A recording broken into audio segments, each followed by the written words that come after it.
Assalamualaikum warahmatullahi wabarakatuh. Alhamdulillah, salatu wassalamu ala rasulillah Sayyidina Muhammad ibn Abdillah wa ala alihi wa ashabihi wa mawalah. Amma ba'd. Saudara-saudara yang dimuliakan oleh Allah Subhanahu wa taala, rahimakumullah.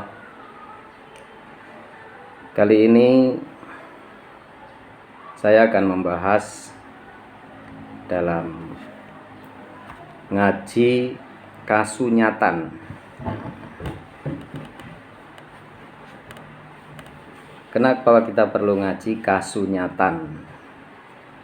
Nah, ini ada beberapa hal yang perlu kita kupas tentunya supaya kita memang betul-betul dapat memahami kenyataan yang ada. Itu dalam bahasa Jawanya adalah kasunyatan. Sambil santai, mungkin sambil nyeruput kopi juga supaya tidak tegang. Saudara-saudaraku sekalian, kenapa kita selalu dianjurkan untuk membaca doa Rabbana dzalamna anfusana wa illam taghfir lana wa tarhamna lanakunanna minal khasirin. Wahai Tuhan kami, sungguh kami telah banyak mendolimi diri kami sendiri. Dan apabila Engkau tidak mengampuni dan mengasihi kami, maka sungguh kami adalah termasuk golongan orang-orang yang merugi. Dalam ngaji kasunyatan ini perlu kita kupas. Ternyata dalam setiap hari atau bahkan dalam setiap jam, bahkan setiap menit, ternyata kita ini banyak selalu dolim kepada diri kita sendiri. Nah, mungkin kadang-kadang kita sudah merasa banyak tidak berbuat dolim, bahkan tidak ketemu hari ini apa kedoliman saya yang saya lakukan. Nanti itu saya akan coba sedikit untuk mengupas tentang kasunyatan, bahwa nikmat Allah Subhanahu wa taala itu sangatlah banyak. Wa in ta'uddu nikmatallahi la tuhsuha. Maka apabila engkau akan menghitung-hitung nikmat Allah, maka tidak akanlah dapat kalian menghitungnya. Oke, baiklah. Sekarang kita bahas satu persatu. Betapa besarnya nikmat Allah Subhanahu wa ta'ala, sehingga kita wajib bersyukur. Karena memang tidak ada alasan untuk tidak bersyukur dalam setiap hal. Contoh nikmat Allah yang kecil,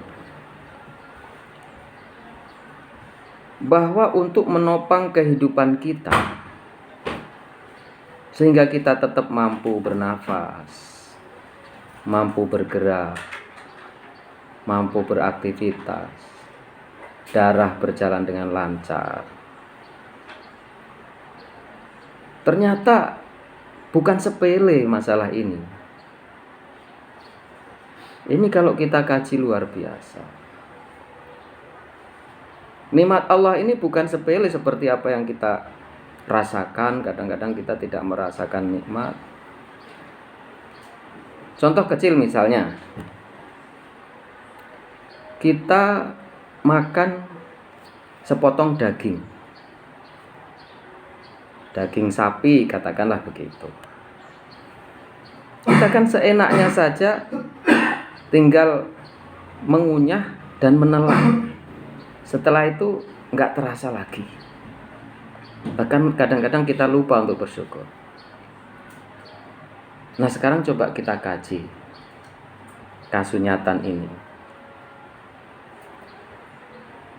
Allah dalam menyediakan sepotong daging ini tidak serta-merta, sepele, begitu saja siap dimasak dan hidangkan lalu dimakan. Ternyata Allah dalam menyiapkan rezeki buat kita yang berupa sepotong daging itu melalui proses yang sangat panjang dan melibatkan beberapa unsur sehingga menjadi sepotong daging. Dimulai dari janin sapi betina dan sapi jantan sehingga pembuahan antara sapi betina dan sapi jantan sehingga menjadilah janin. Nah, proses janin atau kehamilan sapi ini ya tentu memakan waktu yang berbulan-bulan. Itu pun harus melibatkan seorang peternak yang kalau dia merumput, dia harus merumput setiap hari untuk memberi makan sapi itu sehingga janin itu menjadi besar, perlu waktu sampai 8 bulan.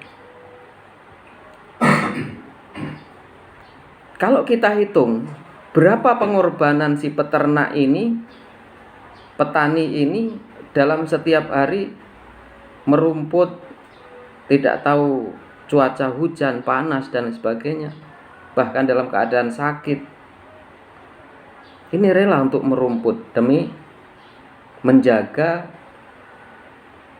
keberlangsungan kehidupan janin yang sedang dikandung oleh sapi betina. Singkat cerita, sapi itu akhirnya dilahirkan. Nah, setelah dilahirkan, tentu tidak cukup sampai di situ. Perlu dipelihara dengan pemeliharaan yang baik. Nah, dan juga kita hitung dari janin sampai lahir sampai dia setiap hari bertumbuh menjadi dewasa, berapa yang rumput yang dia makan untuk satu sapi itu? Berapa ribu rumput, bahkan jutaan rumput yang dimakan oleh sapi tersebut sehingga sapi setiap hari makan sampai berbulan-bulan sehingga sapi dewasa.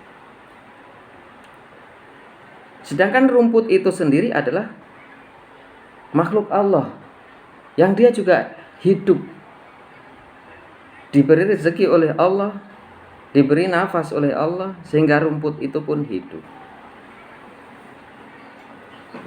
Jadi untuk membesarkan seekor sapi itu perlu pengorbanan jutaan rumput yang itu juga merupakan sebuah kehidupan. Nah, kehidupan rumput ini adalah dikorbankan untuk supaya dimakan oleh sapi tersebut. Berapa juta rumput yang dikorbankan? Ini juga kehidupan. Sehingga singkat cerita, tumbuhlah sapi itu menjadi dewasa. Di samping ditambah dengan pengorbanan si petani tadi yang harus merumput, harus memelihara kebersihan ternaknya, harus melindungi ternaknya dari panas dan hujan. Sehingga singkat cerita, sapi itu menjadi besar. Nah, akhirnya sapi itu dibelilah oleh pedagang daging yang akhirnya dipotong menjadilah daging yang siap untuk dipasarkan. Sehingga singkat cerita daging itu dimasak. Lalu sampai saatnya siap disajikan. Nah, dalam proses masak daging itu pun, itu tidak serta-merta daging dimasak begitu saja. Ini juga melibatkan atau memerlukan banyak sekali unsur-unsur lain. Di situ ada bumbu-bumbu yang lengkap. Ada garam. Yang kalau kita kupas lagi, garam ini, proses jadi garam ini bagaimana prosesnya, begitu sulit. Dari seorang petani garam dari laut yang jauh. Ada cabai. Ini juga prosesnya luar biasa, bagaimana petani menanam cabai. Di situ ada merica, rempah yang ditanam oleh petani di gunung. Di situ ada pala, di situ ada bawang merah, bawang putih, dan macam-macam. Nah, ini tentu dari setiap unsur ini adalah melibatkan pengorbanan masing-masing ahlinya. Bagaimana petani garam ini dia berjuang untuk menghasilkan garam. Bagaimana petani rempah berjuang untuk menghasilkan rempah. Yang pada akhirnya, singkat cerita, hanya mengerucut menjadi daging yang sudah dimasak dan siap dimakan. Coba, luar biasa. Belum lagi kita tidak cukup hanya makan daging itu saja. Di situ harus ada nasinya. Belum lagi kalau kita kupas bagaimana sampai wujud menjadi nasi. Melibatkan pengorbanan berapa banyak orang. Dan waktu yang lama. Belum lagi ada lauk-lauk yang lain, lalapan yang lain dan sebagainya. Saudaraku yang berbahagia. Nah, ini makanya kita perlu ngaji kasunyatan. Supaya kita tahu bahwa betapa besarnya, banyaknya nikmat Allah yang Allah berikan kepada kita, dalam hal kita tetap bisa bergerak, mempertahankan hidup. Maka kalau kita tidak berpikir ke sana, nikmat itu terasa sangat kecil, sepele gitu. Tahu-tahu ada, tahu-tahu kita makan dan sebagainya. Apalagi kadang-kadang hanya dikasih orang. Nah, ini maka untuk kita bertahan hidup menjadi daging, sebagian menjadi energi. Nah, dengan banyak pengorbanan yang mereka lakukan, akhirnya terkumpullah kita makan dan menjadi energi. Maka energi yang kita dapatkan ini dari hasil pengorbanan orang-orang banyak ini, dengan waktu yang panjang ini, ketika setelah jadi energi kita hanya diam, tidak banyak bermanfaat bagi orang lain atau bagi diri kita sendiri. Maka setiap detik, setiap saat kita sudah melakukan kedzaliman terhadap diri kita sendiri. Karena apa? Kita sudah diberi nikmat yang begitu besar dengan proses yang panjang melibatkan pengorbanan orang sehingga menjadi energi. Nah, kita kok hanya nyantai, tidur, ketawa-ketawa, main-main. Ini kita tidak melakukan maksiat saja, hanya diam saja, ini sudah merupakan melakukan kedzaliman terhadap diri kita sendiri,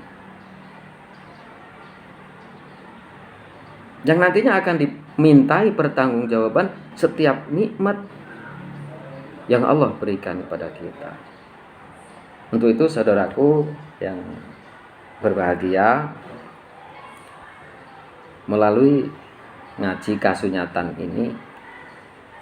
Nah, mudah-mudahan dalam setiap saat, setiap detik, setiap jam kita mampu merasakan dalam diri kita ini ada suplai